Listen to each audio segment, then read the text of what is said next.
అయితే ఈ నాచు అనేది మనం వేసే ఫర్టిలైజరు అంటే ఈ వరిలో ఏందంటే ముఖ్యంగా మనకు ఆహ్, మిశ్రమ అంటే ఎరువులు అంటే మిక్స్డ్ ఫర్టిలైజర్స్ లేకపోతే ఈ కాంప్లెక్స్ ఫర్టిలైజర్ వినియోగం అనేది రైతులు ఎక్కువగా చేస్తున్నారు. అందులో అవసరమైన దానికంటే అధిక మోతాదులో ఫాస్ఫరస్ అనేది పడుతుందనమాట.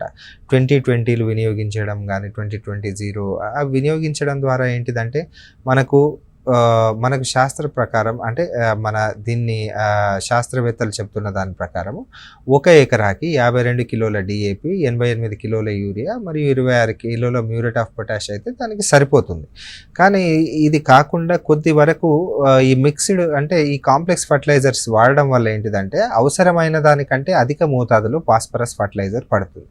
ఈ ఫాస్ఫరస్ ఫర్టిలైజర్ పడడం వల్ల సాయిల్ బాగా ఎన్రిచ్‌గా తయారై అక్కడ నాచు పెరగడానికి అదొక కారణం అవుతుంది. నాచు కావాల్సిన అంటే ఎండాకాలంలో ఆ నాచు పెరిగితే ఏందంటే దాంట్లో వచ్చే మన ఇబ్బందులు ఏందంటే మనం ఏదైతే నత్రజనికి సంబంధించిన ఎరువులు యూరియా రూపంలో ఇస్తున్నామో ఆ ఎరువులు అనేది డైరెక్ట్ ఈ నాచు పెరుగుదలకు అది తీసుకుంటుంది. ఒకటి అంటే కలుపు ఏ విధంగా పంట నుంచి మనకు ఇది ఈ న్యూట్రియంట్స్ కానీ పోషకాలను ఎలాగైతే తీసుకుంటుందో ఈ నాచు కానీ కొన్ని రకాల వాటర్ ఫెన్ ప్లాంట్స్ అంటారు, డక్ వీడ్స్ అంటారు, అంటే బాతులు తినే కొన్ని రకాల నాచు ఇవన్నీ అనేది నేలల నుంచి ఆ నీటి నుంచి తీసుకోవడం ద్వారా మొక్క బలహీనపడే అవకాశం ఉందన్నమాట.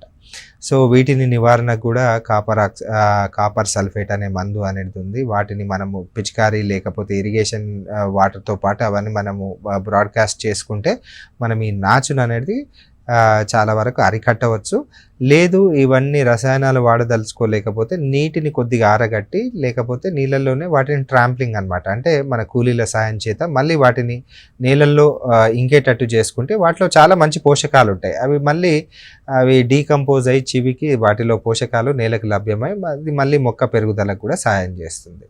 సో ఈ విధంగా మనం నాచు సమస్యను అరికట్టవచ్చు. ముఖ్యంగా మనము అధిక మోతాదులో ఫాస్ఫరస్ ఫర్టిలైజర్ వాడకపోవడమే దీనికి ఒక రకమైన మంచి సొల్యూషను. లేదు బాగా వచ్చింది అంటే మాత్రం కంపల్సరీ ఇది మన రసాయనం కాపర్ సల్ఫేట్ కానీ వేసుకోవడం మంచిది.